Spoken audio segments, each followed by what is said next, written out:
회복할 수 있는 실패는 좀 해보는 것이 저는 좋다라고 생각하는데 회복할 수 없는 실패를 하면 그건 부채가 되겠죠. 네. 그런 뭐 과정을 통해서 우리가 이제 이 기운을 느껴야 되는 게 맞아요. 금융시장의 멜로디를 계속 듣다 보면 들린다고 얘기하지 않습니까? 그래서 매크로 단에서 지금이 과대평가된 시장이냐 아니냐에 대한 부분을 먼저 이제 봐야 될 거고, 그것을 판단할 때 가장 큰 부분이 이제 채권 시장에서 금리와 유동성에 대한 부분이겠죠.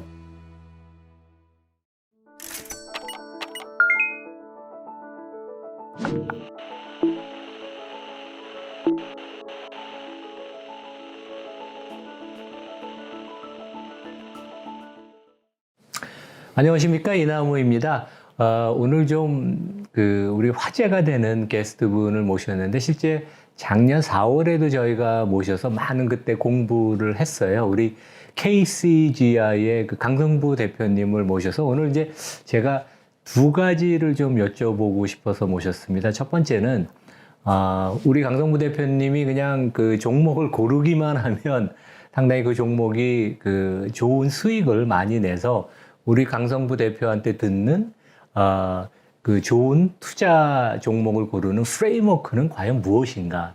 그러니까 물론 최근에 화제가 되는 오스템도 있지만 그 전에 한진칼 뭐 여러 종목들을 많이 투자하셨는데 우리가 그것을 배우는 게 중요할 것 같고, 두 번째는 우리 KCGI를 포함해서 이제 여의도에 최근에 행동주의의 바람이 불고 있고 해외에서도 지금 상당히 우리 한국 시장을 최근에 주목하고 있습니다. 그래서 최근에 7조 원 이상 자금도 유입되고, 저도 개인적으로 상당히 거의 뭐 한 20, 30년 만에 아주 중요한 우리 시점에 온 것 같아서 행동주의가 앞으로 어떻게 전개가 되고 이게 한국 시장의 디스카운트 해소에 어떠한 그 역할을 할지, 그리고 이제 우리가 좀 이렇게 바뀌어야 하는 제도, 법령들이 좀 있는데 이런 것들 우리 뭐 정치인들, 우리 여기 국회의원분들이나 공무원들이 좀 관심 가지면 되게 좋을 것 같아서 그런 얘기를 좀 해보겠습니다. 오늘 강 대표님 거의 한 10개월 만에 웰컴이고요. 네. 한번 저희 구독자, 청취자분들한테 한번 인사해 주시죠. 네, 반갑습니다.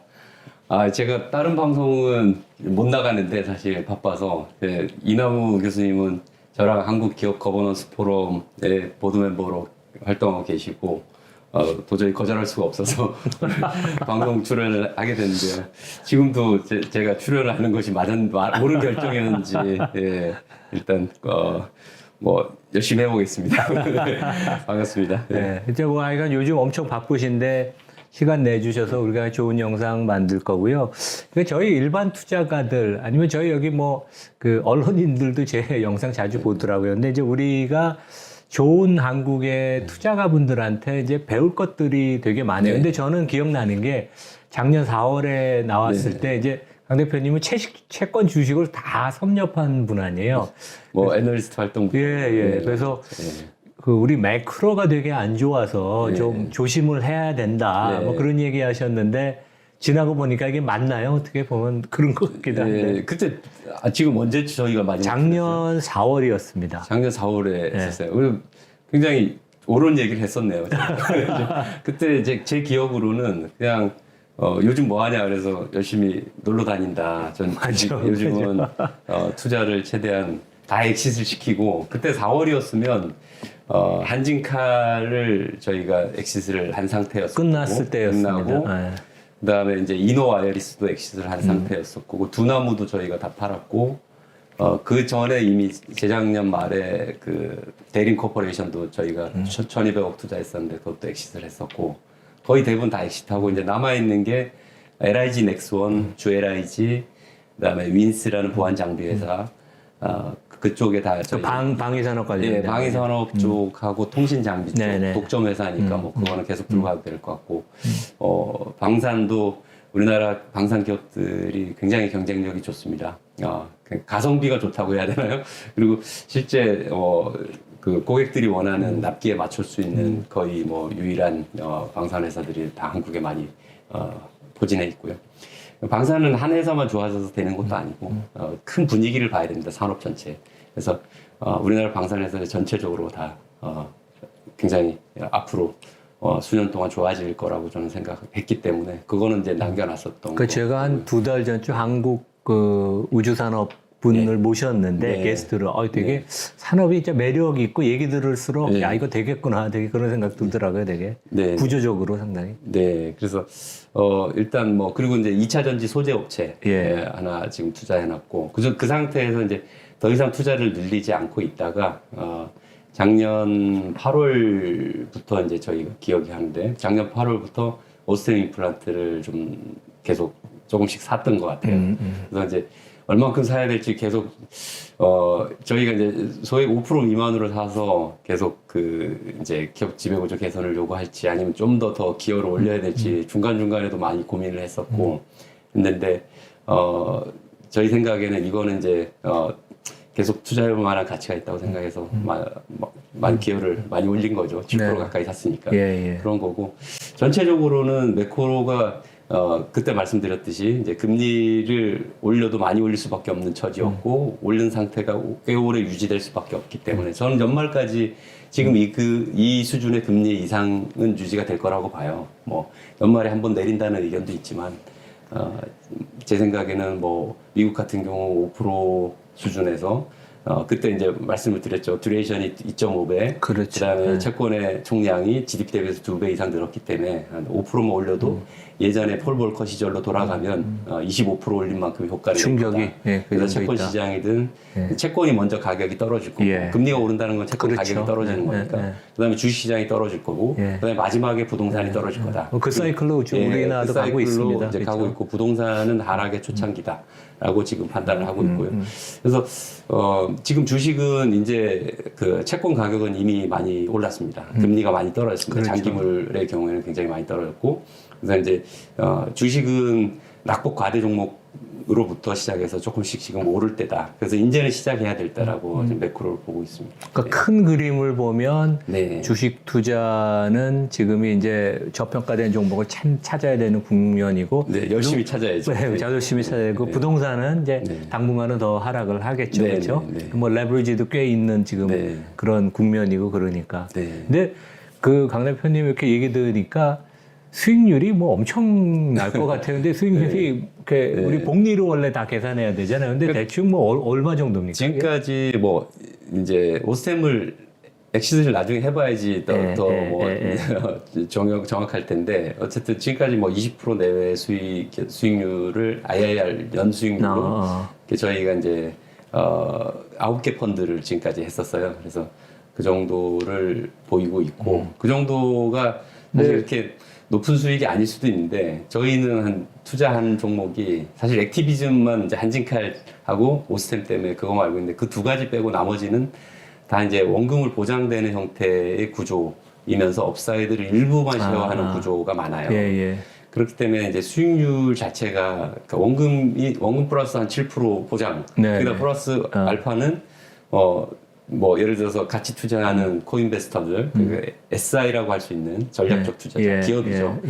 그쪽이 일을 가져가고 저희가 일을 가져가는 구조가 많습니다. 그래서 그 수익률이 사실 20%가 굉장히 높은 거더라고요. 20%면 워런 버핏인데요. 워런 버핏이 한 50년 동안 달성한 게 물론 더 장기간 동안 그 양반을 하셨지만 대단하네요. 저는 운이 좋았습니다. 겸손하시네요. 근데 저희가 뭐 꼭 오스템뿐만 아니라 뭐 한진칼이든 이제 저평가된 종목을 펀더멘털이 있는 걸 되게 찾으시는 거 아니에요, 되게. 근데 이제 우리 개인 투자가들이 그런 눈을 갖기가 참 어려운데 이게 한 종목도 아니고 여러 종목에 걸쳐서 이제 꾸준한 지금 높은 성과를 내시는데 처음에 그 작업을 어떻게 하세요? 그러니까 이제 그때 작년 4월에 좀 나는 놀겠다 이제 그러시고 몇 달 놀다가 이제 뭐 여름 가을부터 조금 이제 종목들을 더 액티브하게 보셨을 텐데 뭐 어떻게 시작을 하세요? 그러니까 제 경우가 사실 개인 투자자들한테 도움이 될지는 모르겠어요. 왜냐하면 사람마다 처지가 다르니까요. 그렇죠. 사람마다 처지가 다르기 때문에 무조건 뭐가 좋다 얘기할 수는 없고 뭐 크게 보면 이제 탑다운 바텀업인데요. 종목을 고를 때도 마찬가지고 내가 투자를 결심할 때도 마찬가지고 예를 들어서 지금 매크로에서 일단 지금 상황이 주식을 할 타이밍인가 전 그것도 중요하다고 생각해요. 그래서 저는 이제 항상 그 그러니까 우리가 주식을 전혀 안 할 수는 없지만 포션을 줄였다 늘렸다 줄였다 늘렸다를 해야 되잖아요. 숨 쉬듯이. 근데 그런 국면에 대한 판단은 꼭 해야 된다. 우리가 뭐 가치 투자하시는 분들이 잘못 착각하시는 경우가 많은 게 뭐 좋은 주식을 사서 무조건 오래 들고 가다 보면 언젠가는 발현이 될 거야라고 생각을 하는데 그렇게 안 되는 경우가 굉장히 많습니다. 그 뭐 저평가된 게 더 저평가될 수도 있죠. 예, 그래서 그거는 그 자손한테까지 물려줘야 되는 경우가 많고요. 예, 그래서 저희 아버지가 예전에 이제 금호산업이라는 주식을 저한테 돌아가시면서 예. 이제 그 제가 아버지 계좌에 그게 있는 걸 보고 되게 슬펐어요. 예, 그래서 그 회사가 이제 너무 오랫동안 들고 가신 거예요. 계신 항상 거예요. 뭐 실망스러운 걸 항상 금호는 딜리버 했죠. 항상. 그래서 항상 저평가 상태 오래 되다가 이제 휴지 조가리가 돼버린 케이스인데 그런 케이스도 많고 하기 때문에 되게 그 주식 그 기업의 역사를 보면 30년 이상 가는 기업이 많지 않아요. 그렇죠. 그래서 주식 투자를 우리가 뭐 무조건 뭐 30년 이상 갈 만한 좋은 회사를 잘 골라야 되겠지만 너무 섣불리 달려들었다가는 굉장히 곤혹을 치르는 경우가 많습니다. 저도 이제 처음에 대학원 때 주식 투자 동아리를 하면서 분기탱천에서 당시 외환위기 직후에 막 다들 돈을 벌 때인데 그때 완전히 깡통을 차본 적이 있어요. 그래서 그때 그 깡통을 차지 않았더라면 어땠을까? 그러니까 실패가 앙드레 코스탈라니가 실패가 자산인데 사람들이 대부분 부채로 알고 있다고 하는데 그러니까 회복할 수 있는 실패는 좀 해보는 것이 저는 좋다라고 생각하는데 회복할 수 없는 실패를 하면 그건 부채가 되겠죠. 근데 그런 뭐 과정을 통해서 우리가 이제 이 기운을 느껴야 되는 게 맞아요. 사실 이제 금융시장의 멜로디를 계속 듣다 보면 들린다고 얘기하지 않습니까? 그래서 매크로 단에서 지금이 과대평가된 시장이냐 아니냐에 대한 부분을 먼저 이제 봐야 될 거고 그것을 판단할 때 가장 큰 부분이 이제 채권 시장에서 금리와 유동성에 대한 부분이겠죠. 그래서 워렌 버핏도 68년 뭐 니프티 피프티 할 때 그때부터 한 3년 정도를 쉬면서 고향에 가 있겠다. 그래서 오마이현이 된 거 아닙니까? 펀드 다 돌려주고. 그렇죠. 이렇게 이제 좀 쉴 때는 쉴 줄 알아야 된다는 생각이 들고 그리고 만약 하게 되더라도 이제 그 국면별로 어느 섹터가 이제 주목을 받을 수 있을까에 대한 이제 주도주 내지는 또 숨어 있는 니치 마켓 종목들을 잘 이제 그 산업을 잘 찾아내고 그 다음에 해당 종목에서 되도록이면 저는 이제 그 해당 종목의 마켓시어 1등 회사들을 그 펀더멘털이 좋아하죠. 아주 제일 좋은 회사를 고르자. 그렇죠. 우리가 뭐 아파트를 살 때도 뭐 강남에 뭐 제일 좋은 그렇죠. 지역에 그러니까 입지가 제일 중요하죠. 사야 된다라고 뭐 맞습니다. 얘기하듯이 저는 좀 제 취향이기도 하고요. 그리고 또 제가 채권 크레딧 애널리스트 하면서 회사가 망하는 걸 너무 많이 봤어요. 맞습니다. 제가 한 15년 동안 채권 신용 분석을 하는데 제가 하는 일이 그냥 기업의 그 여러 수많은 산업이 있는데 그 수많은 산업의 수많은 기업들을 보면서 단 한 가지 지표로 주식은 PER이 산업마다 다 다르잖아요. 그렇죠. 채권은 부도율 하나로 비교이 되거든요. 그렇죠. 그러니까 똑같이 부도율로 비교할 수 있는 거예요. 그게 신용 등급입니다. 그래서 그렇게 보다 보면 이 신용 등급이 트리플 B인 거하고 더블 A, 트리플 A인 거하고는 완전 천지 차이입니다. 사실. 그렇죠. 그래서 이익의 질이 다른 거거든요. 그래서 이익의 질에 대한 부분을 항상 고민을 해야 될 것 같고, 그래서 또 제가 보통 사람들하고 좀 다르게 이제 접근하는 부분은 이 회사가 그 우리가 당기 순이익을 주로 해서 PER을 주로 보잖아요. 근데 전 PER 이전에 EBITDA를 먼저 봐요. 그래서 어느 정도 포텐셜이 있느냐를 EBITDA로 보고 EBITDA는 좋은데 당기 순이익이 얼마 안 나요. 그러면 이제 이만큼의 갭이 크다는 거는 뭔가 빠져나가는 요인이 많다는 거거든요. 뭐 감가상각이든 뭐 다른 뭐 비용이든 그렇죠. 업종의 차이도 물론 이제 감안을 해야 되겠지만 그래서 그러면 이제 그 차이만큼을 개선을 시킬 수 있는 여지가 있는 거예요. 이 회사는. 그래서 이제 저희가 들어가서 그 회사를 뭐 직접 경영을 하는 경우도 저희도 있지만 경영을 뭐 하지 않는다 하더라도 전통적인 이제 PE들의 접근이죠, 사실은. 그래서 개선시킬 수 있는 여지에 대한 부분들을 업사이드죠. 판단을 앞으로 좋아질 수 있는 업사이드를. 네, 그렇죠. 그리고 그 P는 이제 거기에서 또 하나 더 얹어서 또 다른 회사를 갖다 붙여서 M&A 시키는 것까지 이제 생각을 해서 개선시킬 부분을 생각하지만 이제 액티비즘에서는 기존에 있는 그 회사의 사업과 그거는 이제 기분이고 그다음에 그 외에 기업 거버넌스라든지 경영상의 어떤 판단 미스들, 대주주이자 이제 지금 현 경영진의 어떤 고집, 아집 이런 것 때문에 기업 가치가 훼손당하는 부분들을 해소를 했을 적에 얼마나 개선될 수 있을까에 대한 부분.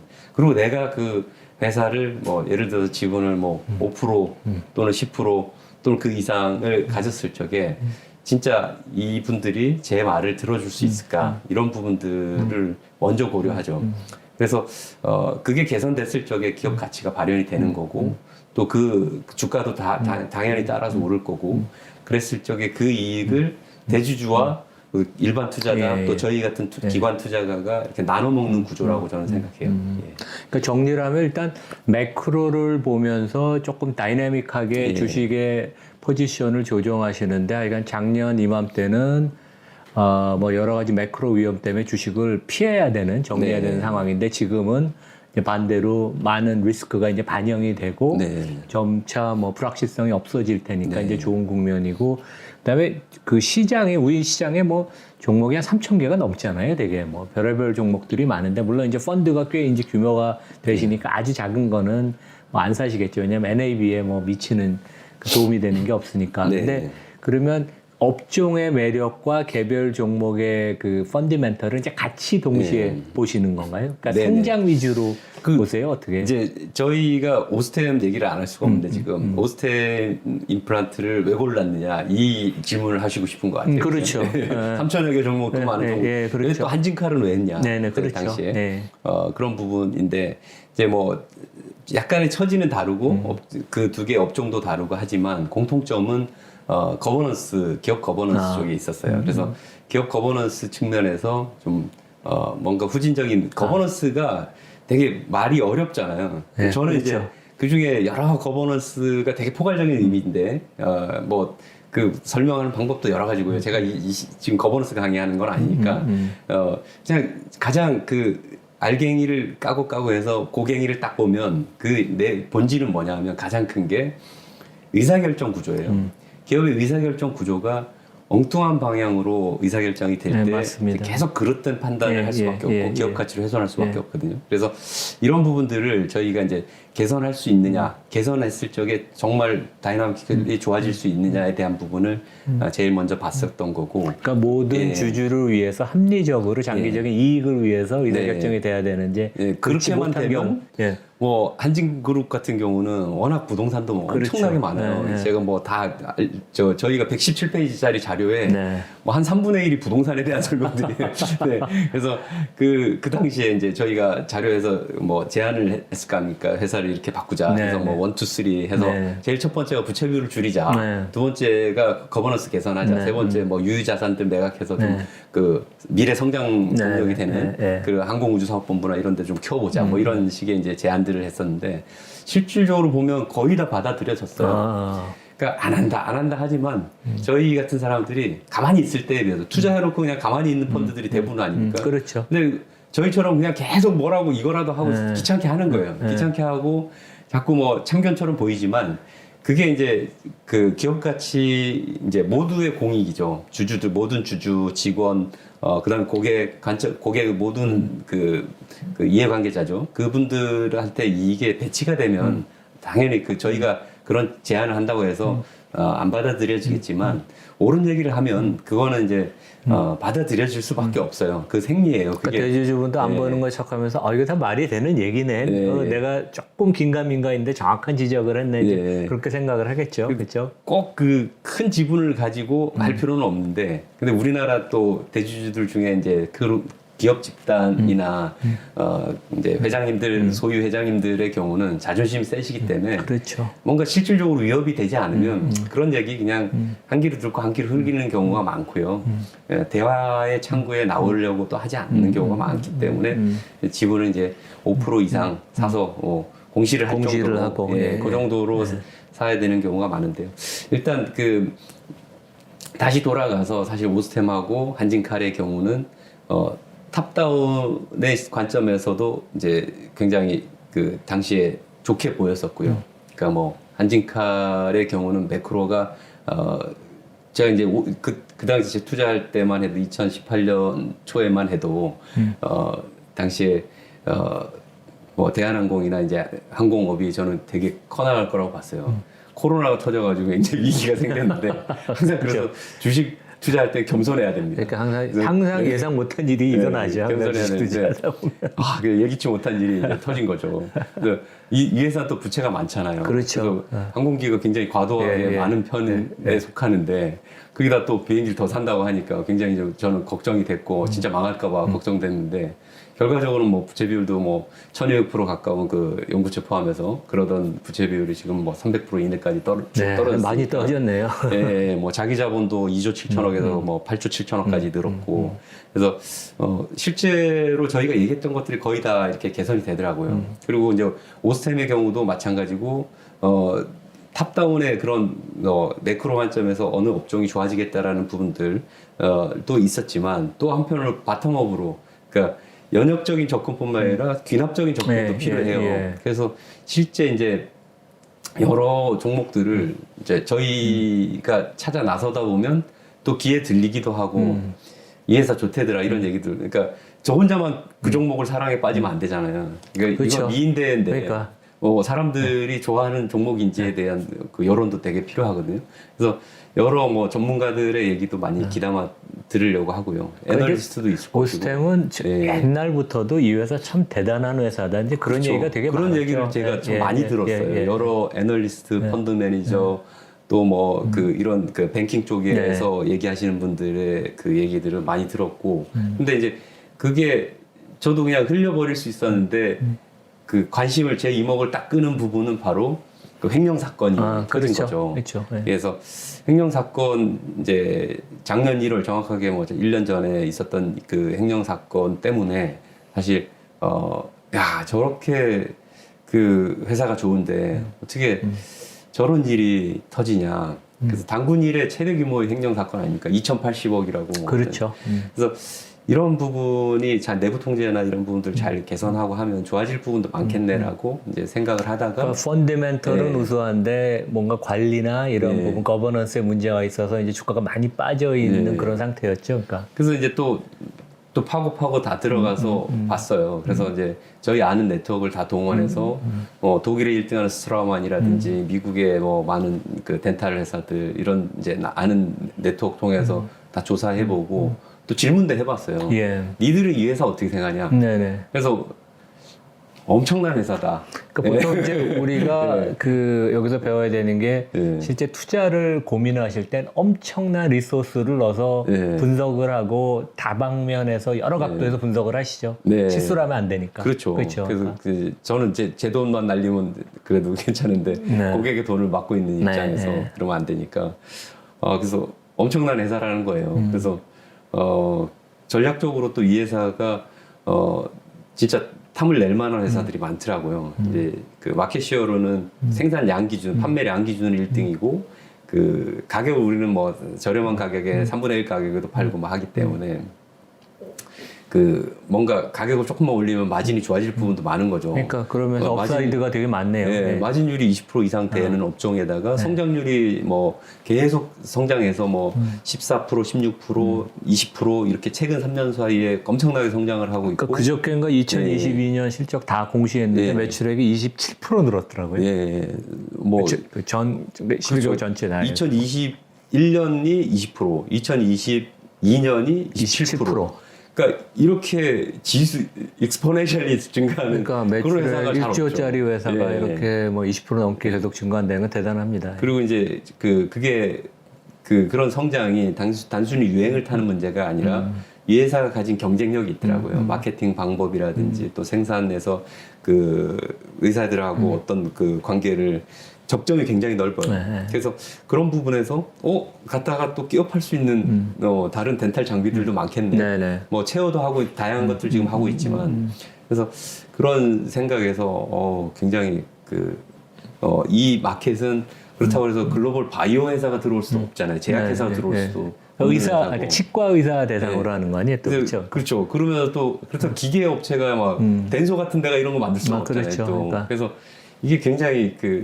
나름 보이지 않는 진입 장벽이 있으면서 특화된 니치 마켓이다. 그 시장에서 주도주 뭐 한국에선 당연히 1등이고 글로벌에서도 뭐 이거는 판가가 조금씩만 늘어도 네.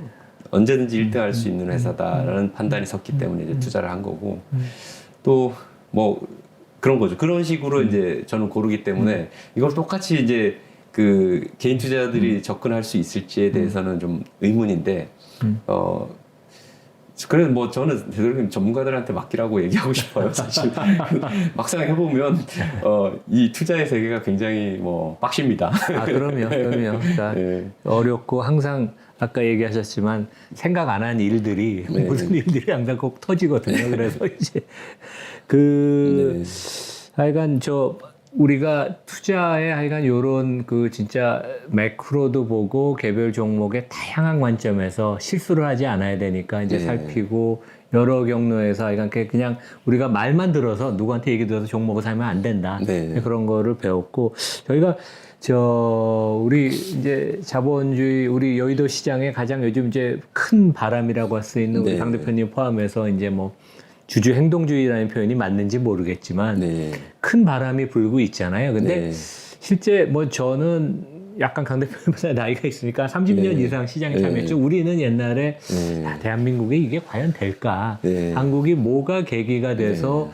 코리아 디스카운트가 해소가 될까? 네. 그다음에 외국인들도 그렇게 한국 시장을 옛날에 한국이 제조 능력이 뛰어나니까 매력 있게 보다가 이제 네. 최근에 많이 몇 년 동안 떠난 건 약간 실망, 포기. 한국은 큰 변화가 없고 성장이 좀 떨어지네. 그런 거가 있었는데 네. 최근에 뭐 강 대표님뿐만 아니라 우리 포럼의 회원들이 네. 많은데 뭐 이창환 대표도 그렇고 이제 뭐 우리 KTNG 최근에 네. 이제 여러 가지 좋은 주주 제안하는 네. 안다나 뭐 플래시라이트 네. 그런 데도 보면 뭐가 옛날보다 변한 건가요? 이게 이제 좋은 네. 선수들이 지금 들어와서 이 좋은 그런 펀드를 운영해서 이러한 것들이 이제 시장의 변화. 외국인들도 진짜 관심 있게 보고 있어요. 저도 만나지 않는 요즘 외국 투자가들이 꽤 많거든요. 제가 처음 액티비즘 한 게 2015년 초에 제가 그 요진건설 산업 주식 45.2%를 저희가 투자를 해서 이제 시작을 했어요. 그러니까 그거는 이제 난이도가 훨씬 높아요. 아, 지금 그런가요? 이거보다. 소송을 3건이나 하고 온갖 그 진짜 뭐 이전 투구 정말 할 정도로 정말 그 온 신경을 쏟아 그 하나에 쏟아서 정말 했던 그 펀드였고요. 그래서 거기서 이제 투자해서 그 돈을 버신 이제 뭐 기업들 또 회장님들 뭐 이런 분들이 이제 그대로 옮겨와서 더 많이 투자를 해서 그러니까 해준 게 한직하리에요. 강 대표도 이게 잘하니까 내가 더 믿고 투자를 하겠다. 이제 그런 거네요. 되게. 그건 뭐 3배씩 수익이 났으니까 그 당시에는 뭐 굉장히 큰 이익이었고 그래서 3년 이상 저희가 투자를 했었는데 2년 반에 엑시트한 것도 있고 3년에 엑시트한 것도 있고 뭐 그랬던 것 같아요. 근데 그 당시에 이제 제가 투자를 할 때만 해도 그리고 또 2017년 그 무렵에 이제 여기 차리려고 이제 뭐 사람들 이제 2018년이구나. 2018년 봄에 뭐 여러 사람들을 만나보고 했을 때도 되게 회의적인 시각들이 많았었어요. 회의적인 시각들이 많았고, 사실 저는 운이 좋았던 것 같아요. 운이 좋아서. 겸손하시네.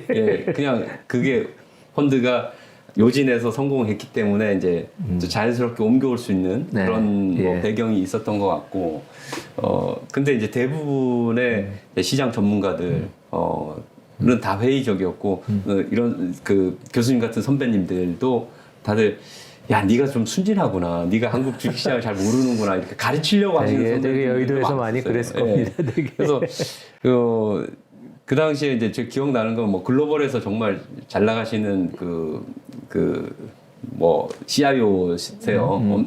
그 글로벌 어디 그 연기금에서 정말 CIO 하시는 대단한 분이신데 저를 보더니 이제 뭐 한국 주식이 좋은 이유 3가지를 얘기를 해보래요. 뭐 얘기하다 보니까 뭐 결국 뭐 좋은 기업이 많다. 싸다. 그다음에 거버넌스가 이제 앞으로 개선될 거다. 첫 번째 2가지 두 번째 다 동의하는데 3번째는 나 동의할 수 없다. 참 순진하시네요. 그런 거 저보고. 다 외국에서도 다 그렇게 많이 당했으니까 저보고 참 옛날에. 순진하대요. 우리나라 기업이 거버넌스가 개선될 될 수 있다고 생각하십니까? 네. 참 순진한 생각을 하신다고 하셨는데 그거는 저는 이제 그렇게 생각해요. 우리나라 뭐든지 이게 댐에 물이 계속 차오르다 보면 넘치는 순간은 언젠가는 있어요. 네네. 그러니까 이 그 기업 거버넌스 개선에 대한 어떤 열망들 그리고 이 지금 투자자로서 제대로 대접을 못 받는 부분에 대한 어떤 불합리함에 대한 억울함들 이런 것들이 계속 쌓여 나가고 있던 터에 어느 시점에 딱 터져야 되는 거죠. 그러면 이제 그것이 그 한 거대한 물결이 되는 거라고 저는 생각하는데 그러니까 저는 이제 금융 뭐 증권사도 15년 이상 다녔고 뭐 저 펀드도 지금 8년째 하고 있는데 하면서 계속 여러 뭐 그 주식이든 채권이든 부동산이 할 거 없이 여러 섹터에서 누가 돈을 버는지를 항상 이렇게 봤어요. 봤더니 제일 먼저 파이오니어로 나가는 사람 있죠. 그 사람도 항상 돈을 벌고 제일 먼저 또 나갑니다. 네네. 근데 이제 남들 이거 한대 하고 따라오는 애들 있죠. 따라오는 사람들은 꼭 낭패를 봅니다. 그래서 따라오는 것도 빨리 패스트 팔로우로 빨리 따라오면 되는데 우울증을 하다가 맨 막차 타는 경우는 반드시 네. 얻은 것도 없이 예. 그렇게 이제 당하게 되는 거죠. 그래서 저는 이제 어렸을 때부터 이제 동물의 왕국을 좋아해서 동물의 왕국을 이렇게 보다 보면 아프리카의 누떼가 네. 적과 꿀이 흐르는 저 목초지로 옮겨가야 돼요. 근데 지금 이 강에 그 앞에 엄청난 강이 있는데 물살도 빠르고 그 강에 악어떼들이 막 득실득실해요. 다들 우물쭈물합니다. 근데 어느 순간 첫 번째 누가 뛰어들고 빠르게 헤엄쳐서 성공을 합니다. 그럼 그걸 보고 두 번째 누가 또 뛰어들고 또 성공하고 그러면 이제 하나 둘씩 용기가 생기기 시작하고 한꺼번에 달려들죠. 그런 상황이 생기는데 앞부분에 간 누떼들은 성공합니다. 근데 이제 마지막에 뒤에 따라가는 누떼들은 교통체증이 일어나요. 예. 그래서 잘 가지도 못하고 속도도 느려지니까 이제 악어의 사냥감이 되기 좋죠. 그렇죠. 예. 그런 경우들 많이 봤는데 그 일종의 그게 자연의 섭리가 아닌가 싶고 지금 저 같은 펀드들이 앞으로 저는 시작일 뿐이고 그리고 뭐 우리 이창환 대표나 제가 사랑하는 이창환 대표나 또 우리 사랑하는 선배님 또 그 트러스의 황석택 대표님도 이런 거 많이 하시고 뭐 네. 하시는데 뭐 젠틀하게 좀 하시려고 그러시죠. 예, 그런 많은 분들이 네. 뭐 다양하게 이제 매운맛도 있고 네. 순한 맛도 있을 거예요. 그렇죠. 네, 그렇죠. 다양한 맛의 뭐 맛을 보여주면서 이런 펀드들 좀 많이 생겼으면 좋겠고요. 그래서 그렇게 해서 이제 권리를 가만히 있는 것보다는 가만히 있으면 가만히가 돼요. 가만히로 합니다. 그래서 좀 나서서 자기 주주로서 상법에서 보장하는 권리잖아요. 근데 이 펀드라는 데가 보면 그 개인 투자자들은 뭉치는 힘이 적고 또 펀드들의 경우 또는 연기금의 경우에는 뭐 식물 대주주라 표현할 정도로 자기 권리를 주장하는데 좀 서툴거나 또 구조적으로 그렇죠.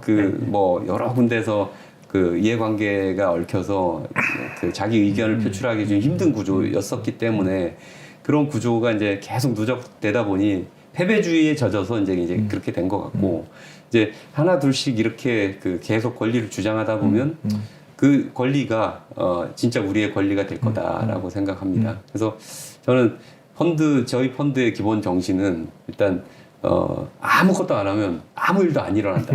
그래서 뭐라도 하자. 뭐라도 하자. 그리고 뭐라도 달라진다. 그래서 그리고 나쁜 방향에 달라지는 거면 다 거절당할 거니까 그런 걱정은 안 해도 된다. 좋은 방향으로 바뀔 수밖에 없다라고 저는 이제 믿음을 갖고 있습니다. 그러니까 뭐 앞으로도 그냥 팔딱팔딱 뛰는 그런 이제 생동감 있는 펀드겠네요. 네, 그래야죠. 그 이제 이번 그 현 정부에서 이제 외국인들이 그런 불만을 많이 얘기했어요. 한국은 한 그 주권에 대해서 가격이 두 가지다. 보통 우리가 매매하는 증권 시장에 이제 그 쿼트가 되는 종목 시세가 있고, 그 다음에 대주주는 이제 엑시트를 할 때 그거의 2배 아니면 2배가 넘는 한샘 같은 경우 2배가 넘는 가격에 팔려 나갔죠. 그래서 두 개의 가격이 있어서 그 대주주가 파는 가격은 뭐 국제적인 수준에 맞는 밸류에이션을 받지만 나머지 가격은 일반 우리 보통 개인들 아니면 기관 투자가가 하는 가격은 너무 저평가돼 있는데 그게 해소가 안 된다. 근데 이제 최근에 이번에 공개 매수 제도를 뭐 완벽하게 저희들이 원하는 건 아니지만 그래도 뭐 기본적으로 방향이나 이런 것들을 시도를 하고 이제 법 개정을 좀 하시는데 그 이번 정부에서 그러한 변화들이 많이 기대가 되고 바른 방향으로 가고 있다고 보세요? 뭔가 바뀌려고 하는 거는 좋은 것 같아요. 이게 지금 첫 술에 배부를 수 없습니다. 그렇죠. 그래서 공개 매수 제도도 이제 50% 이상, 그래서 그렇죠. 뭐 20% 대주주, 20%에서 30% 가진 예를 들어서 대주주가 지분을 팔 때, 니들만 나가지 마라. 나머지 주주들도 원하면 적당히 같이, 최소 50% 이상 두 지분 합쳐서 50% 이상이 되게끔 만들어서 팔아라 얘기거든요. 그러면 이제 뭐 주주들 중에 또 나머지 50%는 못 파는 사람들도 생기지만 일정 부분 대주주와 같은 가격에 나갈 수 있게끔 기회를 만들어줬다라는 측면에서 뭐 긍정적인 부분이 진일보돼 확실히 그만큼 진일보한 거고요. 그리고 나라마다 뭐 대부분 나라들은 이제 뭐 거의 100% 공개 매수를 의무하는 경우가 많고 또 그거 의무하지 않아도 그 이사회가 배임으로 뭐 감옥에 갈까 봐서 어쩔 수 없이 이제 공개 매수를 할 수밖에 없게끔 만들어 버리는 경우가 뭐 미국처럼 그런 경우가 많기 때문에 우리처럼 이제 50%만 하는 경우는 사실 좀 미흡하다고 볼 수는 있어요. 조금 부족하다고 볼 수 있지만 이렇게 하다 보면 또 이거에 대한 어떤 고칠 점들이 하나씩 만들어질 거라고 저는 생각하고 그러니까 지금 우리나라가 아까 뭐 프라이스 디스크리미네이션이죠. 그래서 가격 차별화합니다. 차별당하는 겁니다. 이제 소액주주들 차별당하고 일반 주주들은 대주주가 아닌 자들은 뭐 기관이든 소액주주는 할 것 없이 다 차별당하고 있는데 이 차별이 가장 심한 나라가 한국이죠. 그렇죠. 그래서 저도 이제 기업 그 회장님들한테 이제 M&A 하려고 이제 회장님 이제 그 파시기로 거의 마음을 먹으셨다가 이제 그 생각이 시가에 비해서 3배를 요구하는 경우가 많고요. 왜냐면 굉장히 그 친구분들은 다 그렇게 팔고 매매를 하셨으니까 자기도 그렇게 생각하겠죠. 정말 그 대주주는 이렇게 그 꿈이 크시구나. 소위 그 경영권에 대한 가치가 이렇게 큰 건가? 뭐 현장에서 많이 느끼고 있습니다. M&A 시장에서. 근데 이제 그게 그 비합리적인 건가? 굉장히 합리적인 가격이라고 저는 생각해요. 왜냐하면 대주주가 누리는 권한이 엄청나더라고요. 그렇죠. 제가 2대주주 플레이를 할 때도 있고 저희가 뭐 펀드가 대주주가 돼서 들어가는 경우도 있고 한데 2대주주로 들어가면요 정말 마음만 이제 대주주가 좀 잘못 먹으면 굉장히 차별을 그 불합리한 대접을 할 수가 있어요. 합법적으로. 네네. 예, 뭐 크게 나눠서 이제 자본거래, 수익거래 두 가지로 나누는데 이제 자본거래는 합병 분할, 그다음 상장 폐지, 뭐 대표적인 그런 것들이 있을 거고, 그다음에 수익 거래는 뭐 일감 몰아주기 같은 거, 그렇게 하는 경우들도 있고, 또는 뭐 CBBW 같은 걸 통해 가지고 뭐 특정 권리를 대주주만 취하는 경우, 또 대주주나 대주주 자녀들이 취하는 경우들도 있고, 뭐 그런 경우들이 그러니까 부지 기수로 일어나고요. 이런 부분들에 대해서 이사회가 제대로 독립적으로 작동한다면 미국처럼 그런 이사회였다면 정말 독립적인 이사회. 우리나라 교도소 한 2개 정도 더 만들어야 됩니다. 보드 멤버들 있잖아요. 이사들 소위 얘기하는 그 이사들 다 감옥에 가야 됩니다. 그래서 만약 미국이었다면 근데 그 정도로 이제 이사한테 책임을 안 물려요. 그렇죠. 이사의 신의 성실 의무 383조 상법의 경우에 보면 그 회사에 대해서만 책임을 지면 되지. 나머지 주주들의 이익을 해야 한다고 해서 뭐 감옥 갈 일이 없다 이거죠. 책임질 일이 없다라는 부분이 그 사실 굳이 그 법 문구를 바꿀 것도 아니고 어떻게 보면 반꾸면 제일 좋겠지만 판사님들이 이 부분에 대해서는 좀 더 그 엄격하게 좀 판단을 해주셨으면 좋겠어요. 그래서 좀 더 엄격해졌으면 좋겠고 그래야지 일반 주주들이 피해를 안 보고 좀 일반 주주들의 거래되는 가격이 사실 우리나라 코리아 디스카운트인 거예요. 대주주 거래하는 가격과 차이가 크다는 거는 회사의 기업 가치가 이만큼 있는데 거기서 대주주가 이만큼의 이익을 더 받고 있는 거고 프리미엄을 더 받고 있는 거고 이렇게 일반 투자자들은 디스카운트를 받고 있는 거고 그렇죠. 합쳐서 보면 기업 그러니까, 가치가 되는 거죠. 그렇죠. 어떻게 설명하자면 근데 그런 부분에서 그 좀 개선돼야 될 부분들이 많고 정말 뭐 제가 그런 얘기를 뭐 많이 하는데 우리나라 개인 투자자들 뭐 일반 투자자들은 뭐 정말 그 아우토반에서 그 속도 무제한 뭐 성능 엄청 좋은 페라리들을 딱 주고 면허도 없는 사람들한테 막 운전하라고 그러는데 중앙선도 없고 뭐 횡단보도도 뭐 없고 뭐 신호등도 없고 속도도 무제한이고 뭐 이런 데에서 그냥 내팽겨진 거예요. 아무도 투자자를 보호해주지 않는 것 같은 정도로 굉장히 이 보호 장치들이 좀 덜 돼 있습니다. 그래서 그런 보호 장치들이 좀 많이 마련돼야 될 것 같고 이번에도 이제 저희 하면서 느끼는 오스템 거를 하면서 약간 느끼는 부분은 뭐 개인 투자자들의 경우에 이제 이번 공개 매수에 예를 들어서 응하지 않게 된다 했을 경우에 보면 이게 상장 폐지 시키는 과정이 95%로 다들 알고 있잖아요. 네네. 저도 95%를 대주주가 공개 매수를 해서 가지고 있어야지 스퀴즈아웃이 된다고 생각하고 보통 있었어요. 그렇게 알고 있죠. 그렇게 알고 있었는데 그게 아니더라고요. 이제 주총에서 특별결의, 다시 말해서 3분의 1 이상 주주가 참석해서 3분의 2 이상 찬성을 하면 어떻게 할 수 있느냐면 교부금을 주식 교부금을 현금으로 줄 수 있어요. 네네. 그래서 그 현금으로 주는 가격은 이사회가 열려서 뭐 계산하는 방식이 있잖아요. 뭐 최종일 그다음에 전 일주일 뭐 한 달 뭐 이렇게 해가지고 그걸 평균해가지고 그냥 시가로 돌려주는 거기 때문에 뭐 한화 갤러리아라든지 다양한 어떤 과거 사례들에서 보니까 굉장히 개인들이 피해를 봤던 사례들이 많더라고요. 그러니까 강제로 추출당하는 거죠. 그러니까 이론상으로 보면 뭐 67% 3분의 2 이상이니까 67% 지분을 가진 자는 3분의 1 주주들을 강제로 현금 좀 주면서 시가를 낮추는 거야 쉽잖아요. 주가를 올리는 거 어려워도 그렇죠. 낮추는 건 쉽지 않습니다. 뭐 그럼 대주주가 그 실적 좀 뭐 어떻게 좀 약간 마사지하면 되는 건데 그렇게 되면 싼 가격에 내보낼 수 있겠네 하는 생각이 들더라고요. 그래서 참 그래서 미국 제도를 찾아봤어요. 미국은 이런 경우에 상장 폐지를 시킨다든지 아니면 합병을 한다든지 이런 그 소액주주의 어떤 이익이 크게 침해받을 수 있는 경우에는 MOM을 해요. 예. Majority of Minority. 그래서 소액주주, 일반 주주, 소수 주주들끼리 모여서 이들이 투표 한번 해. 그래서 다수결로 이 합병안에 대해서 찬성하는지 반대하는지 해. 그러면 사실 그게 맞는 거죠. 왜냐하면 대주주가 의사결정을 하지만 소액주주는 그 의사결정에 의해서 피해를 볼 수 있는 사람들이기 때문에 미국에서 그게 되게 중요하죠. 그 중요한 합병이라든지 상장 폐지는 엄청난 개인 재산상의 피해를 볼 수 있는 부분이기 때문에 그런 부분들이 반드시 저는 MOM 같은 게 이런 경우에는 도입이 돼야 된다고 생각합니다. 그래서 이번에 보면서 좀 매번 하면서 내가 참 무식하구나. 세상에 참 배울 게 많구나. 제가 지배구조 책을 15년 동안 매년 써왔는데 왜 이걸 몰랐지?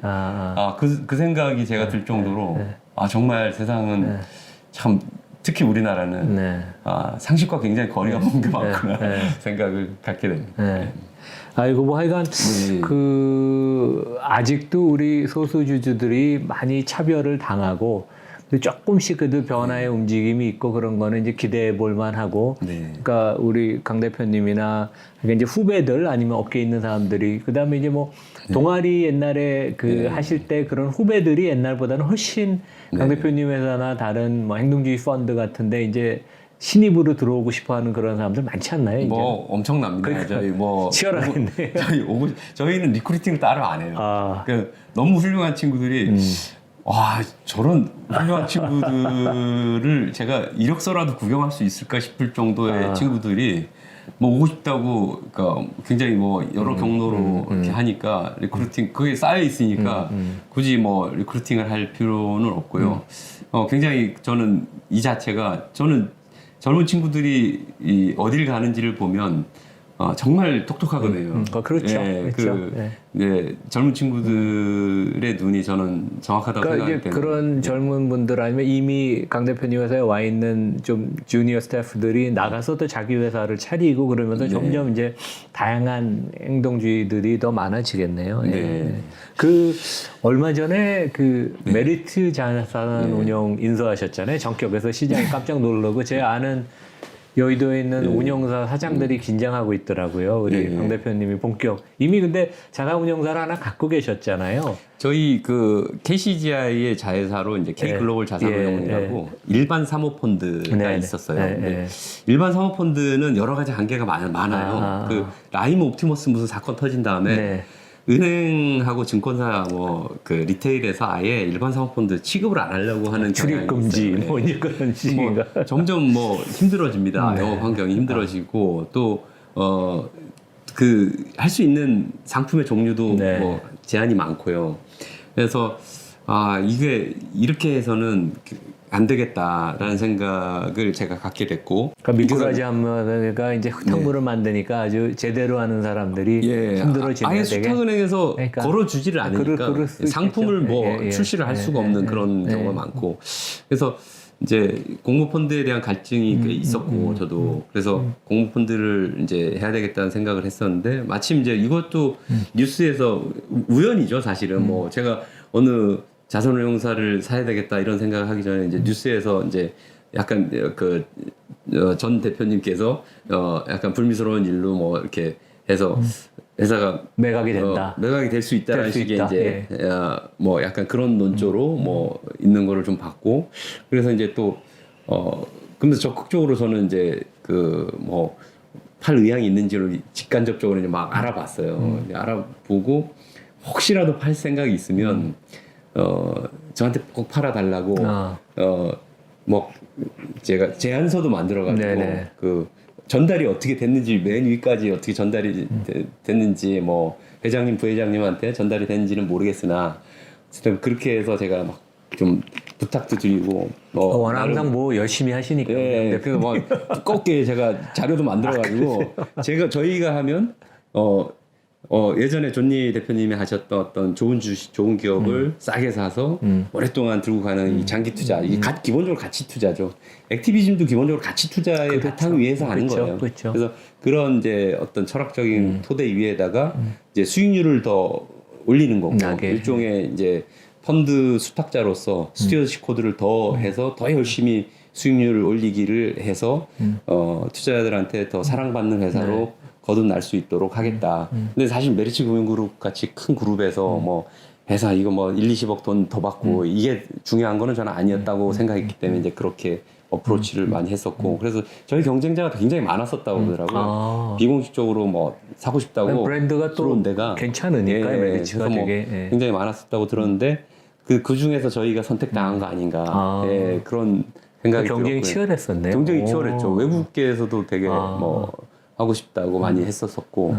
그리고 이제 또 메리츠가 제가 옛날에 메릴 린치 다닐 때 식당에 예약을 하면 메릴 린치로 예약을 했는데 메리츠로 돼 있어서 메리츠를 외국회사로 농담입니다. 그래서 어쨌든 진짜 갑자기 이제 생각이 하얘지게 만드는 공포의 농담을 하셔가지고 그런 일이 많았어요. 다음 말을 뭘 해야 될지 모르겠어요. 아재 개그를 어쨌든 그 메리츠 자산운용의 어떤 기본 그 컨셉이나 이런 것들을 굉장히 저도 좋아하고 그리고 또 근데 이제 또 이제 저희가 뭔가 매운맛을 조금 가미하고 고춧가루를 약간 가미하고 조미료 좀 넣고 그다음에 좀 잘 못하고 있는 부분 해외 펀드가 좀 약간 더 보강할 게 많겠더라고요. 저희 목대균 대표 저희 서울대 투자하는 제 동아리 대표적인 선수죠. 우리 K글로벌 자산운용에 저희 지금 대표이사를 하고 있는데 이 친구 정말 대단한 친구예요. 얼마나 운도 좋아요. 근데 예전에 2013년 14년 이 무렵에 그 인사이트 펀드를 비롯한 뭐 이제 그때 뭐 미래에셋 해외 주식 하는 게 좀 잘 안 돼가지고 이제 약간 구원투자 비슷하게 해외 주식 운용 본부장이 된 다음에 한 7년 동안 본부장 하면서 엄청난 수익을 그러니까 거둡니다. 뭐 트랙 레코드가 대단하다고 얘기 들었어요. 글로벌 뭐 상위 1% 안에 들기도 하고 세계 펀드가 전부 다 뭐 글로벌 컨슈머 뭐 G2 유니버터 뭐 등등의 그런 펀드들이 뭐 상위 1% 안에 들고 뭐 그럴 정도로 굉장히 운용을 잘했었던 친구인데 그럼 저 잘 알고 있는데 이제 제가 어느 날 이제 꼬셨죠. 아니 그 내년 되면 금리 올릴 거고 너 이대로 계속 있다가는 정말 큰일 나. 이제 빨리 그 새로운 인생의 돌파구가 필요하다. 그래서 같이 일하자. 언제까지 지금 이렇게 해서 벤치마크 해가지고 이게 되겠냐. 좀 쉴 때가 필요하다. 지금 이제 쉬어야 된다. 그래서 그 얘기를 했어요. 워렌 버핏도 68년부터 71년 오일 쇼크 나기 전까지 얘기하셨죠. 너무 고평가된 시기에 3년 쉬었다. 그러니까 좀 쉬어라 이런 식의 이제 얘기를 했었고 그리고 이제 회사를 하나 만들어서 천천히 키워 나가자. 그래야지 진짜 네 회사가 되는 거다. 뭐 이런 식의 이제 약간 선배로서 꼬셨죠. 네. 근데 어쨌든 잘 돼서 결과적으로 또 펀드가 잘 안 만들어졌어요. 아까 얘기했듯이 이제 사모펀드가 이제 너무 차별을 당하고 이제 안 되다 보니까 결과적으로 본의 아니게 한 2년 쉬었어요. 지금. 작년 봄, 여름 그때 이제 목 대표님한테 전화를 드려서 이제 게스트를 인바이트 하려고 했더니 장이 되게 안 좋을 것 같아서 그 나오는 게 좀 도리가 아닌 것 같다. 자기가 장을 좀 좋게 보면 나중에 나오겠다. 근데 지나고 보니까 되게 정확한 콜이셨어요, 되게. 그렇죠? 그래서 아주 뭐 제가 리스펙트하는 친구입니다. 그래서 먼저 앞으로 근데 여기는 뭐 이제 그 당국에 이제 허가 다 받고 인수가 완료가 되면 약간 전략은 뭐 어떤 전략이세요? 조금이라도 뭐 힌트를 주신다면? 뭐 이제 글로벌 쪽에 우리 가지고 있는 노하우를 좀 많이 녹여서 그런 상품들을 많이 해외 투자 펀드가 이제 그리고 이제 또 김병철 부회장님 옛날에 이제 신한금융투자 사장 하시던 그분이 저희 이제 지금 사회이사 하고 계신데 그분도 채권 시장에서 뭐 채권 전문가시죠? 본드킹이라고 불릴 만큼 한국에서는 한국의 마이크 밀켄이라고 뭐 할 정도로 채권에서 어마어마한 그 뭐 트레이딩 부문뿐만 아니라 뭐 상품 개발에서도 엄청난 그 역량이 있으신 분인데 뭐 그분을 좀 그 잘 해서 잘 하면 새로운 상품 뭐 채권과 주식과 또 기타 이제 새로운 어떤 대체 상품들을 개발할 수 있지 않을까. 약간 뭐 절대 수익을 좀 타겟하거나 뭐 그런 좀 약간 얼터너티브 성격의 그런 걸 하시는 그러니까 여기가 보니까 리테일은 강한데 기관 투자가들 뭐 보험사라든지 연기금이라든지 이런 쪽의 마케팅을 뭐 거의 안 하다시피 했더라고요. 그래서 그쪽에 새로운 성장 동력이 저는 있지 않을까라고 사실 기회를 보고 있고요. 또 이제 해외 투자에서도 뭐 굉장히 기회가 있을 거고 채권 쪽에서도 굉장히 강점이 있는 그런 그 운용사가 될 수 있겠다. 그리고 이제 주식은 원래 잘하지만 그게 또 약간의 매운맛을 가미하면 수익률을 굉장히 또 많이 올려서 정말 그 공모펀드가 왠지 이제 우리가 벤치마크 펀드라고 얘기하는 시장 뭐 따라가는 펀드들이 대부분이고 아니면 ETF고 뭐 그런데 그런 어떤 그 좀 틀에 박힌 좀 지루한 시장에서 좀 신선하고 좀 매력적인 어떤 그 자산운용사를 사실 이제 큰 대부분 우리가 공모 그 종합 자산운용사라고 우리가 한 30개가 우리나라에 있는데 대부분 자산운용사들이 이제 큰 그룹사 소속이거나 아니면 큰 금융지주 계열이거나 이래요. 그래서 뭐 이렇게 빨리 움직일 수가 없어요. 항공모함 같이 그렇게 천천히 틀어야 되는 부분들이 있기 때문에 그때 이제 시장 상황에 맞춰서 뭔가 그 고객들이 원하는 니즈를 읽는 그런 프로덕트를 생산해내기가 좀 힘든 구조예요. 근데 이제 저희는 독립계니까 아무래도 그래서 좀 더 좀 다이나믹하게 좀 할 수 있지 않을까라는 생각이 들었습니다. 뭐 하여간 기대해 보겠습니다. 뭐 잘 되셔서 올 하반기라도 펀드들이 하여간 출시가 되면 저도 하여간 뭐 소액 투자라도 좀 한번 해보면 좋을 것 같습니다. 영광입니다. 오늘 하여간 여기서 마치겠습니다. 강 대표님 혹시 뭐 한마디 마지막으로 저희 구독자 청취자분들한테 한마디 뭐 해주실 말씀 있어 해주시죠 뭐. 네, 그 이남우 교수님 제가 존경하고 사랑하는 우리 이남우 교수님 그 TV를 통해서 그 우리나라 개미 투자자들뿐만 아니라 이 지금 뭐 주식, 채권, 부동산 모든 부분에서 뭐 앞으로 지금 금융 지식들이 계속 올라가줘야 되는데 다들 예, 공부한 만큼 사실 버는 건데요. 맞습니다. 예, 공부를 게을리 하면서 높은 수익을 바라는 경우들이 네. 사실 대부분이었어요. 제가 주변에 본 사람들은. 근데 이제 이 TV를 구독하시는 구독자분들은 절대 이제 그렇지 않으니까 이제 구독하고 공부 계신 많이 거라고 하세요, 생각하고, 대체로. 예, 공부하는 대로 뿌린 대로 거둔다는 이제 농부의 마음으로 정말 그 공부 계속 하시다 보면 좋은 성과가 있을 거라고 저는 확신하고요. 그래서 뭐 행운이 따르고 또 올해 2023년에는 정말 주식에서도 돈을 많이 버시고 또 뭐 가정에도 행복하고 건강이 제일 중요하지 않습니까? 네. 그렇게 됐으면 좋겠습니다. 네. 감사합니다. 네, 여기서 마치겠습니다. 아이, 감사합니다.